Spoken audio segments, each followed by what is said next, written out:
It is the Louie Bellina Show, and Tony Catalina joined me during the timeout, and we're just talking nonstop, just talking sports. It's just talking. That's just how it works, and that's what we do here Monday through Friday, 11 to 2. We're just talking sports. The Louie Bellina Show inside the Charles Schwab studio. That is Tony Catalina over there. What's up, brother? What's going on? How are you? I haven't seen you in forever. I know. That's my bad. I was on assignment last week, but if I can tease it, I think A&M fans will be pretty excited about why I wasn't here last Wednesday. So, well, people are always excited when you're not here. Fair enough. So, my wife says the same thing. Yeah, so nothing to worry about. People are like, finally a break, and I'm like, yeah I know the feeling. So catch a breather, right? It's good to have you here. Okay, I think yesterday was maybe the single greatest day in the history of Aggie basketball recruiting. Yeah, that was pretty wild for them to go out there and attack what they did. That is, man, that is.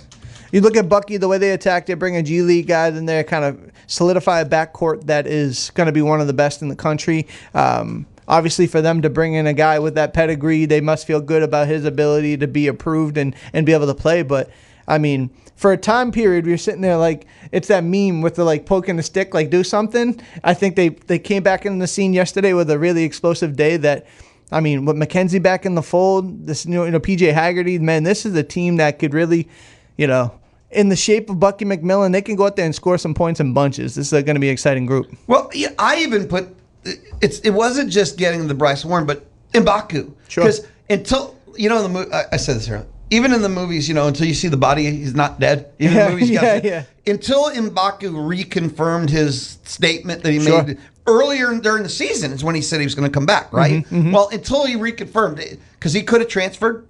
He could have went pro, and there's a million things that can happen. Now, in the world we live in, there seems to be like 50 different options, right? Sure. He could have sat out a year and come back in 2030, and there's just all these different things. So M'Baku confirmed, all right. Bryson Warren, who he didn't just play in the G League, he excelled. He was great in the G League. I mean, it's almost like, wait, why did you do that again? Right? Absolutely. I thought it was rather interesting. To me. Yeah, I mean, so. College basketball is in an interesting spot, and it's either adapt or die in a lot of senses, right? And I think that you got to look at each situation individually. He has a case, being straight out of high school, kid that came in, went undrafted.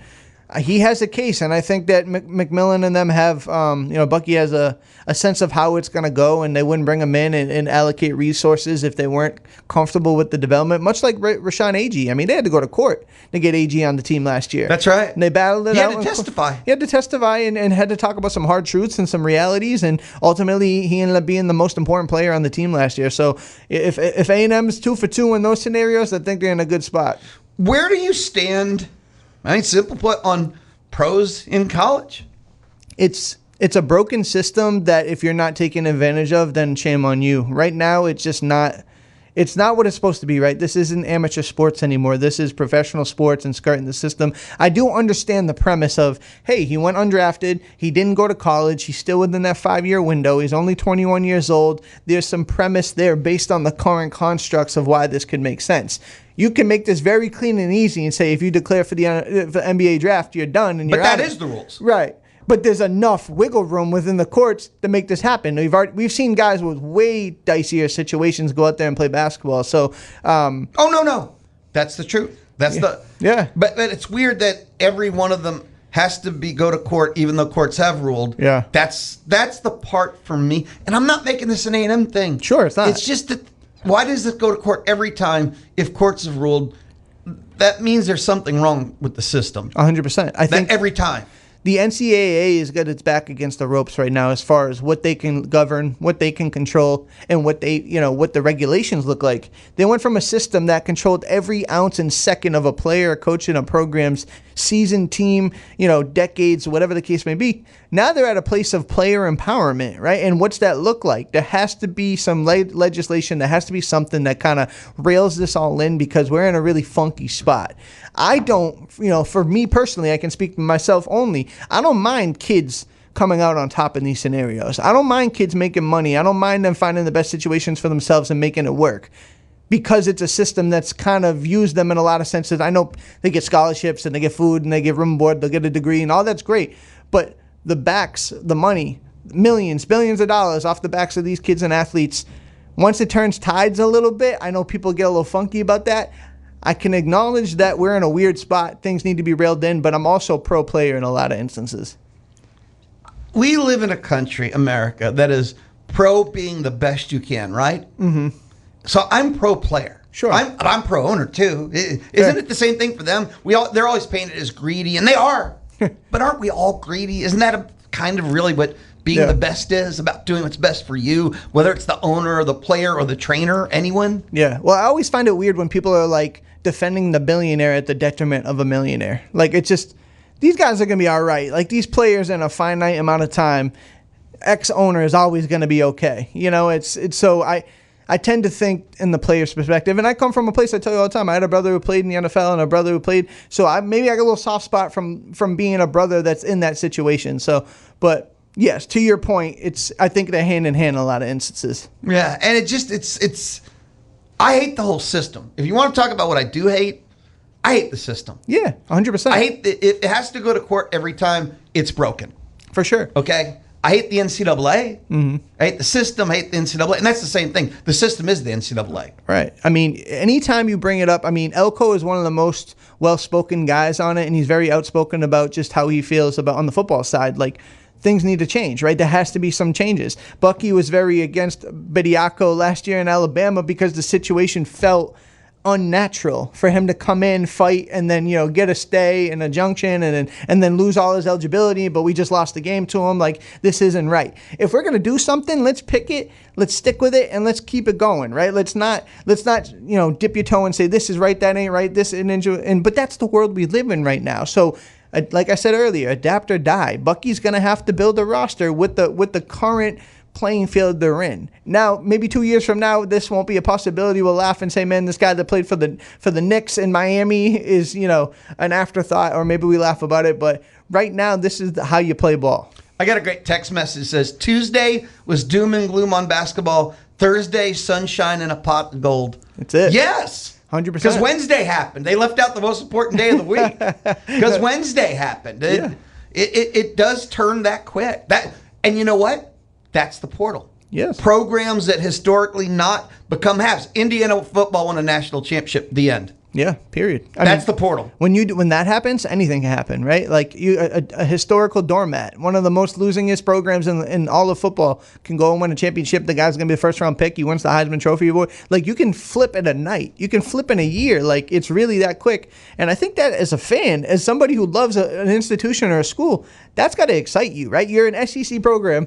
You can be anything you want to be in a quick time. Is this thought I'm having too unrealistic? But if you're a fan, and we're sticking college here, and your school at this point in time, juncture in the world, will not commit, I think it's time to quit being a fan, because the portal is showing you that if there's a will, there's a way. Yeah. And the will is called money.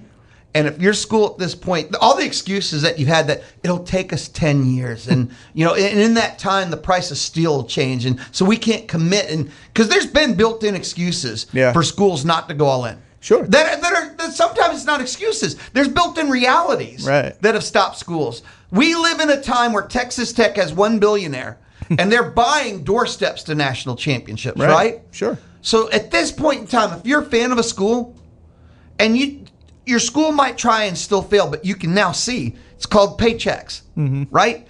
If your school is not willing to commit, you need to get out. I don't disagree. I think the only thing to caveat, right? If you're a graduate of the school, you're there for life, right? I think you're a lifer if you got a degree from there. If you're a T-shirt fan or somebody who's like, hey, I'm Texas A&M fan and I'm from Buffalo, New York, like, if you're rooting for a team, and I'm not saying it's A&M, it could be a MAC school. If you're diehard for any other school that's really not putting the resources in it, it's almost like you're a cat or a dog chasing its tail. Like, there's going to be no end game here, right? If you're not going to build the resources, you're a program that's not a perennial power, and you just like rooting for the underdog, cool. But if you're not paying to play, you're not gonna see the end result here that many schools are finding themselves in the chance for. If you're comfortable because you just want to tailgate, and you just want to hang with your friends, and if the winning is not relevant to your bottom line, right, I got you there. Sure. But if you're demanding winning, okay, like dead serious here, right? Yeah. Your school no longer has an excuse. You can tell if they're trying. Sure. 100%. They can't make excuses anymore. I think that's what's so fascinating about this is where's the resources allocated? Where's the boosters spending their money? What time and effort and investments are you making into your program? And like you said, and to say it in another way, like you'll know real quickly if your program's about winning or if they're just about the other stuff and whatever that other stuff. Participating. Sure. And there's hundreds of schools that just participate. But right now, there's never been. No, they honestly, can't. and that's fine if we're all being honest about it, right? Sure. North Texas is not going to. They made the decision to go D1. They ripped out a phenomenal D2 football program to chase some pointless dream. That's on them. Yeah. And what's funny is, Shane Gillis, the comedian, said one time to Nick Saban, like, oh, Big Ten has found a way ever since like they can pay players like SEC schools. And he was trying to be funny. He made like a rib at Nick Saban. But there's some merit to what he's saying. Ever since the portals opened up and everything is money's flooding and Big Ten schools got people who can spend money too. Look who's winning the last few national championships. Look, I mean, Big Ten and SEC, there's an argument to be made there now, right? As far as top heavy. People never realized that the Big Ten has more money. People got confused by looking at one-dimensional football contracts. But now that the money is open for revenue like this, no, the Big Ten has industry. Sure. And the SEC had football money. Industry is bigger than football. Right. People did not realize what just happened. 100%. What is happening. Because if you take a look at all the national championships, I talked about this before, and people are like, people don't care about all national championships. The Big Ten is currently dominating every athletic departments. Right. They've won basketball, male, female. They've won football. The SEC hadn't been shut out from the major ones, baseball, football, basketball. Haven't won either one. Not basketball. It was the big two. Sure. I said this and people got confused. So let's just say it's been over almost 10 years since the last time the SEC was shut out on the big two. Yeah, and it's, I mean, the old guard was you had geography on your side, right? In the South, in the SEC, the most talent per capita, right? And then you talk about the investment into football. Now you're in a situation, in an area where, like, of course, this is a breeding ground. But you don't have to invest in football anymore. You just buy the players. Exactly. So you don't have to invest in the facilities. Nope. I'll even argue that the coaches' salaries aren't as relevant. The only thing that matters now is talent acquisition. Sure. Big Ten has industry money. SEC has football money. Yeah. There's a difference. And look at the reach, though. I mean, we're getting to the finite here, but just look how many people A&M has been able to get out of California, right? Like Marco Jones, Aaron Gregory, like Matt Williams. There's guys just in the last couple classes that came in. Brandon Arrington from like Arizona, like going west. Like college football is a global game now, right? You can Theo from Sweden. Like there's guys that can come in and make a difference. It's not just hey, you just got to win Texas or you just got to win your surrounding bordering states. Like the money can have you go and get anybody. And as real and true that is for A&M, it's real and true for every school in the Big Ten. I mean, if the Pac-12 figures it out, maybe they'll be real for them. Like, it's just, geography doesn't matter. You got to find people that's willing to spend some money, willing to invest in this, and just build into the plan of what that looks like. And then when that happens, you have an Indiana who wins a national championship and has a Heisman Trophy winner. And because geography didn't matter is why the Big Ten wasn't scared to go West Coast and bring in very key West Coast schools. A lot of foresight. Including Nike money. Right, Nike money, right? Oregon, I mean, geez. I mean, talk about Phil Knight, right? I mean, he flips a switch. He's like Thanos. He can do whatever he wants money-wise. I mean, look at the team in Austin. I mean, Dell is investing in the school. What's that going to mean for athletics, right? Like, there's so many different things that could flip a switch here. I'm going to say this. SEC didn't need Texas and OU. No. But imagine if they were still, Big 12 in it. Like, it'd be just more competition for SEC. Right? SEC, Big 10, Big 12. Like, if they were stuck around, now we're talking about a Big 3 conference of, like, some big heavy hitters.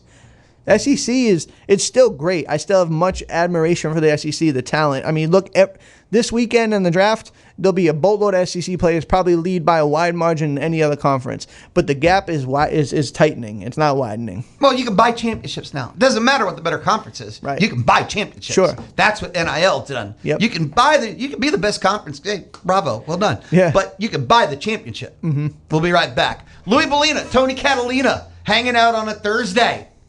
It is the Louie Bellina Show, presented by CC Electric on the Zone. The Money Machine is open now. Two ways to enter each week. Oh, come on. Don't keep us in suspense.